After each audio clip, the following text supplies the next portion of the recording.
warahmatullahi wabarakatuh. Baik, kali ini kita akan membahas terkait dengan teknik investigasi fraud. Ya, kita akan coba bahas teknik sederhana untuk investigasi tindakan fraud. Ya, kita mulai dari tujuannya. Apa yang dimaksud dengan tujuan investigasi atau apa sih tujuan dari investigasi? Jadi investigasi itu bertujuan untuk menemukan dan menentukan adanya fakta kebenaran yang harus dijalankan secara objektif. Artinya, memang investigasi itu untuk menemukan bukti sebetulnya, menemukan bukti, kemudian menelusuri flow atau apa-apa saja yang terkait dengan peristiwa atau tindakan fraud. Dan bukti-bukti tersebut dapat secara objektif digunakan untuk mengungkap kebenaran apakah fraud itu akan terjadi, sedang terjadi, atau telah terjadi. Nah, atau dengan lebih sederhana lagi, investigasi itu bertujuan untuk menjawab 6W dan 1H. Apa saja itu 6W? Where, who, whom, when, what, dan why. Sementara 1H adalah how. Mari kita kupas satu-satu. Where itu artinya adalah untuk menentukan di mana lokus fraud itu terjadi. Atau fraud itu apakah terjadi di suatu tempat saja atau terjadi di beberapa tempat. Ya, jadi yang pertama, WH yang pertama atau W yang pertama itu adalah where, yaitu untuk menginvestigasi di mana fraud itu terjadi. Kemudian apakah fraud itu hanya terjadi di suatu tempat saja atau fraud itu terjadi di beberapa tempat. Kemudian who, artinya adalah siapa saja pelaku fraud. Jadi investigasi ini bertujuan untuk menentukan, untuk menemukan siapa saja pelaku fraud. Apakah pelakunya itu bertindak sendiri atau rame-rame berkelompok atau melakukan yang namanya konspirasi. Kemudian yang ketiga adalah whom. Nah, whom ini adalah siapa saja yang dirugikan dari tindakan fraud tersebut. Ya, apakah pemegang saham, apakah negara, atau beberapa pihak-pihak tertentu. Jadi investigasi itu salah satunya tujuannya adalah untuk menentukan siapa saja yang dirugikan oleh tindakan fraud. Kemudian when, kapan terjadinya fraud? Nah, ini harus ditentukan. Ya, untuk menelusuri lebih lanjut, maka harus ditentukan kapan terjadinya fraud. Kemudian sampai kapan fraud itu dilakukan. Nah, ketika ini sudah diperoleh, maka bisa membantu dalam menentukan nilai kerugian, bisa membantu dalam menentukan ruang lingkup peristiwa fraud tersebut.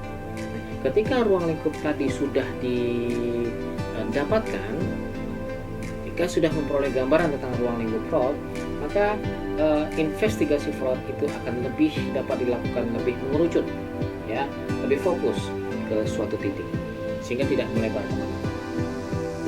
Oke, berikutnya what. What ini apa yang digelapkan? Jadi dari tindakan fraud tadi, apa saja yang digelapkan? Apa yang diselewengkan? Apakah dalam bentuk cash? Apakah dalam bentuk kehilangan asetkah? Dan seterusnya. Ya, nah itu bisa diperoleh, bisa terjawab melalui investigasi fraud. Kemudian why. Setelah beberapa W tadi, maka kita harus tahu sebagai akuntan forensik atau auditor investigatif harus mengetahui apa motif dari si pelaku fraud. Kalau misalnya kita lebih mengerucut lagi, itu melihat motifnya bisa mengacu kepada yang namanya fraud triangle. Ya, bagaimana? Apakah ada tekanan di situ? Ya, bagaimana peluangnya tercipta? Ya, dan seterusnya. Oke. Selain menjawab 6W dan 1H, nah 6W-nya sudah tadi ya, dan H-nya itu adalah how. How artinya bagaimana fraud itu terjadi, ya itu sudah relatif cukup jelas. Nah, jadi kemudian selain menjawab 6W dan 1H tadi, maka tujuan investigasi itu adalah untuk mengumpulkan bukti yang cukup.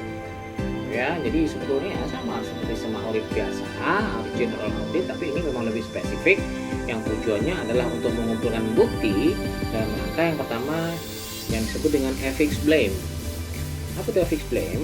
Jadi bukti itu dikumpulkan untuk menentukan apakah fraud itu terjadi atau fraud itu justru tidak terjadi. Benar nggak sih fraud sudah terjadi? Ya. Nah, kemudian ethics blame bisa juga diartikan bahwa apakah fraud itu melanggar hukum positif atau tidak. Ya, jadi ketika ditentukanlah apakah fraud itu terjadi apa tidak. Dan ketika terjadi, apakah fraud itu melanggar hukum positif atau tidak. Ya, itu salah satu tujuan dari investigasi. Kemudian tujuan investigasi fraud itu adalah untuk membuktikan atau mengumpulkan bukti yang cukup agar misteri fraud itu dapat terbongkar. Terbongkar dalam artian motifnya dapat diketahui, modus operandinya dapat diketahui, lalu siapa-siapa saja yang terlibat dalam perilaku fraud tersebut itu dapat diketahui. Ya, itu tujuannya, membongkar misteri dari fraud. Fraud ini misteri. Kenapa misteri? Karena di beberapa pelajaran kita terdahulu bahwa fraud ini pada dasarnya bersifat tersembunyi. Oke. Kemudian apa lagi tujuan dari investigasi? Mengumpulkan bukti yang cukup dan sah meyakinkan untuk pengadilan. Artinya bukti-bukti yang tadi, bukti-bukti yang dikumpulkan tadi benar-benar valid, benar-benar sah dan dapat digunakan untuk proses pengadilan. Ya.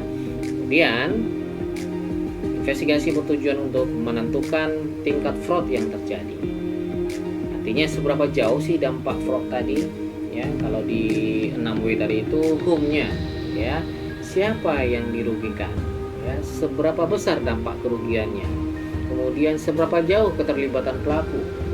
Ya, mungkin ada yang otaknya, ya, ada otak pelakunya, atau ada yang justru hanya sebagai sebagai penggembira saja, sebagai kurir lah, sebagai kurir seperti itu, atau setiap orang yang terlibat itu bisa diukur perannya masing-masing. Ya, kalau dalam suatu aktivitas tuh, suatu konspirasi tentu peran itu tidak selalu sama. Ada yang berperan sedikit, tuh dapatnya juga sedikit, dan ada yang otaknya yang berperan banyak, itu memperoleh porsi yang banyak, dan seterusnya. Artinya apa? Artinya investigasi itu dapat diharapkan menentukan setelah menemukan siapa pelakunya, siapa-siapa yang terlibat, lalu bisa ditentukan porsi-porsi keterlibatan dari masing-masing pelaku tadi. Ya, kemudian bagaimana trennya pelaku fraudnya? Apa seperti tadi? Apa modusnya? Ya, bagaimana caranya? Bagaimana tekniknya? Bagaimana mereka memanfaatkan teknologi? Nah, sehingga dengan mempelajari ini, dengan mengetahui ini, tindakan fraud itu dapat ditelusuri sampai ke akar-akarnya.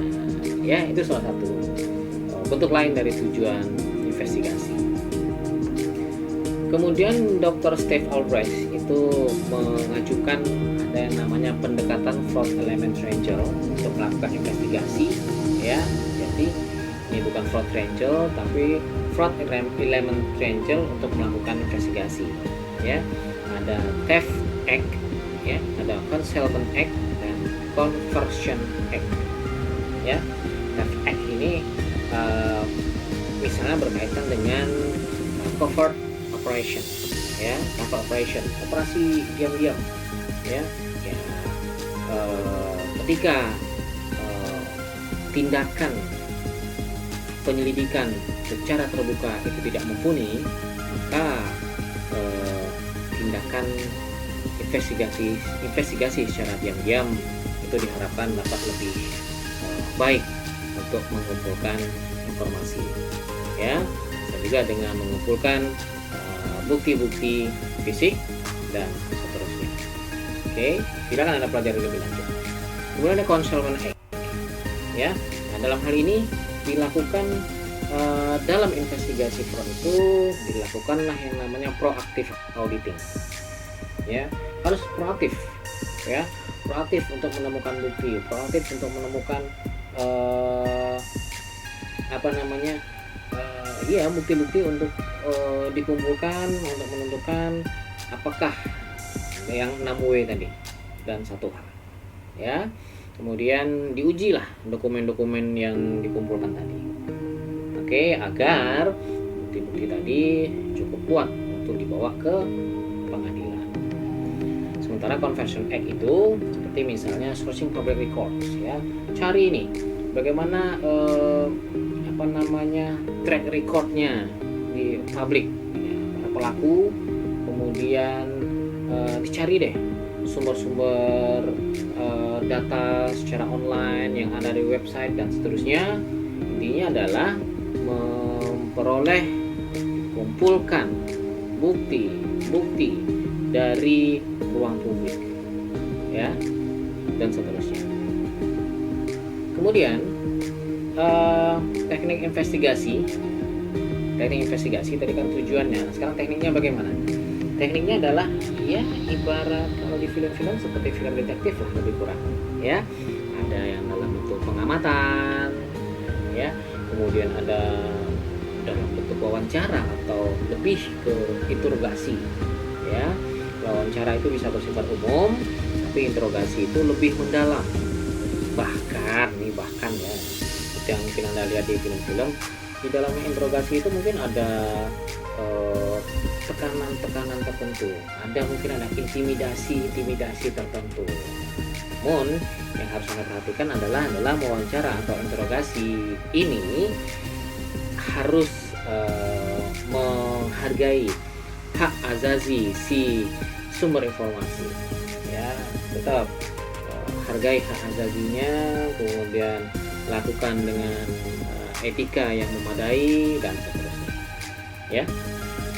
Kemudian melakukan pembuntutan. Nah, ini bahasa di bukunya nih, pembuntutan, ya, membuntuti jejak-jejaknya, menelusuri jejak-jejaknya, kemudian membuntuti pelaku dan seterusnya, atau surveillance, ya. Jadi memang seperti kerja detektif lah kalau di film-film yang kita lihat.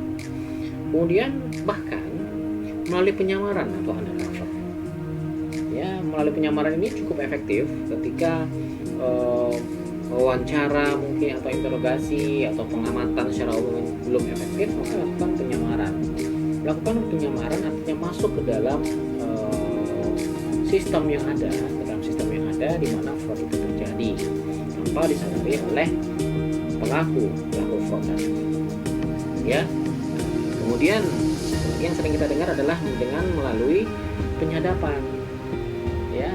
Di berbagai negara memang ada beberapa kebijakan terkait dengan penyadapan, dan di negara kita bisa cari informasinya bagaimana kira-kira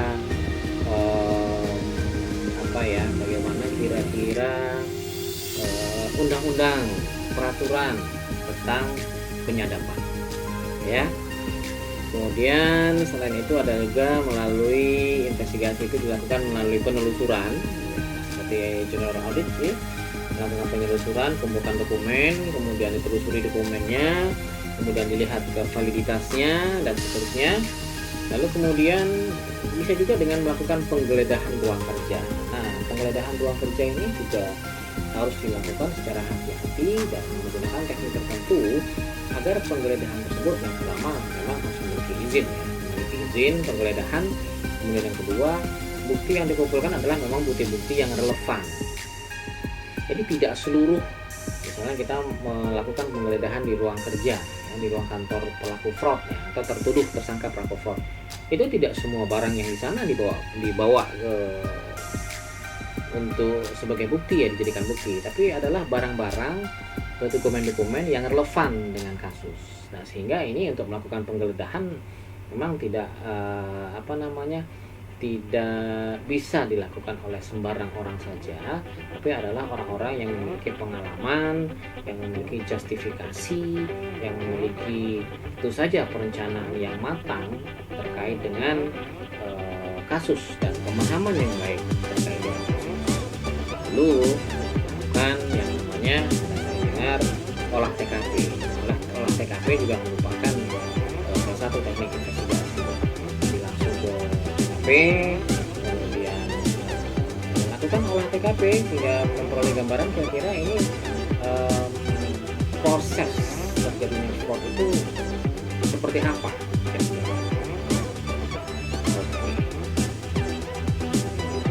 Secara rinci, pengamatan itu adalah penggunaan panca indera dengan tujuan untuk menemukan barang bukti, kemudian memperoleh gambaran yang jelas tentang target, kemudian menemukan keidentikan ini kemiripan subjek dengan informasi sebelumnya. Jadi ketika si investigator itu menemukan informasi, lalu lakukan amati lebih lanjut, dan hasil dari pengamatan lebih lanjut ini tadi harus dilihat apakah informasinya identik dengan informasi sebelumnya. Jika informasinya identik atau memang saling mendukung, itu informasinya buktinya relatif lebih kuat. Kemudian pengamatan itu bertujuan untuk melengkapi informasi yang sudah ada.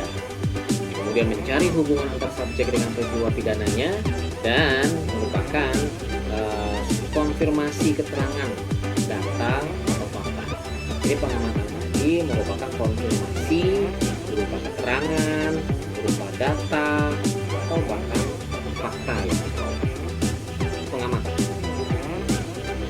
Kalau wawancara itu dilakukan dengan pendekatan yang tepat. Ya, makanya tadi tidak harus dengan melakukan intimidasi, tidak harus kasar, tidak harus membentak-bentak. Bisa secara lembut, ya, atau sedang dan seterusnya. Ini tergantung dari pengalaman dan mungkin para investigator ini memiliki kemampuan psikologi, ya, yang dapat membaca mood, yang dapat membaca karakter si sumber informasi sehingga dapat menggali, memperoleh informasi yang dibutuhkan. Jadi lakukanlah pendekatan yang tepat, ya. Tidak harus yang namanya interogasi itu dilakukan dengan mengintimidasi dengan teriak-teriak, gebrak meja, atau menodongkan senjata dan seterusnya. Ya. Lalu wawancara itu memang sudah jelas sih tujuannya dari awal untuk memperoleh informasi sehingga wawancaranya itu terfokus, ya, tidak mengembang kemana-mana. Makanya ketika tujuannya sudah jelas di awal dan sudah ada perencanaannya, maka pertanyaannya tentu saja sistematis, ya. Kemudian target dibiarkan bicara bebas. Bicara bebas itu artinya kita sebagai investigator itu mencoba meramu apa saja pernyataan yang keluar dari si sumber informasi itu dapat digunakan sebagai bahan bukti, ya. Kemudian hargai pendapat target dan memang sebaiknya wawancara tersebut direkam, ya. Kemudian pembuntutan atau surveillance itu memang pembuntutan yang memang harus direncanakan dengan matang, ya, sistematis. Kemudian sebagai investigator kita harus cepat menyesuaikan diri dengan keadaan. Ketika ini, kalau Anda bayangkan sebuah film ketika melakukan pembuntutan dan ketika nyaris ketahuan, maka Anda harus bisa berperilaku menyesuaikan diri dengan keadaan sehingga pembuntutannya tidak ketahuan, gitu ya. Dan bisa melalui penyadapan tentunya. Nah, ini ya, seperti detektif beneran melakukan penyamaran atau undercover. Kenapa dilakukan penyamaran? Seperti yang disampaikan tadi, penyamaran dilakukan ketika bukti itu disulit diperoleh melalui cara terbuka, ya. Mungkin penyamaran, pelajari dulu targetnya, kemudian lakukan pendekatan, ya. Jadi setelah mempelajari target, baru bisa diketahui pendekatan apa yang dilakukan, ya. Lalu kemudian masuk kita ke dalam target tadi, ke dalam lingkungan target tadi, ya, menyamar mungkin pura-pura jadi karyawannya mungkin, atau misalnya pura-pura menjadi teman dekat dan seterusnya, ya. Nah, penyamaran ini juga bisa dilakukan dengan menggunakan informan. Kita ada orang ketiga yang dapat memberikan informasi yang relevan terkait dengan kasus yang sedang diselidiki. Ya, tapi yang namanya undercover, Anda tentu harus hati-hati. Hindari perilaku yang menimbulkan kecurigaan target. Jangan over deh, jangan over deh. Anda mungkin mengerti ya apa yang dimaksud dengan over, sehingga terlalu lebay ya, sehingga kelebayan tadi justru malah membuat penyamaran menjadi ketahuan ya. Oke, jadi memang tujuan penyamaran ujung-ujungnya sama, memperoleh informasi yang relevan terkait dengan kasus. Oke, kemudian sama seperti tadi ada penelusuran, kemudian penggeledahan ruang kerja, itu memang harus dilakukan secara legal ya, harus dengan menggunakan izin, dan lakukan investigasi dan olah TKP. Oke, demikian saja teknik investigasi fraud yang sederhana. Assalamualaikum warahmatullahi wabarakatuh.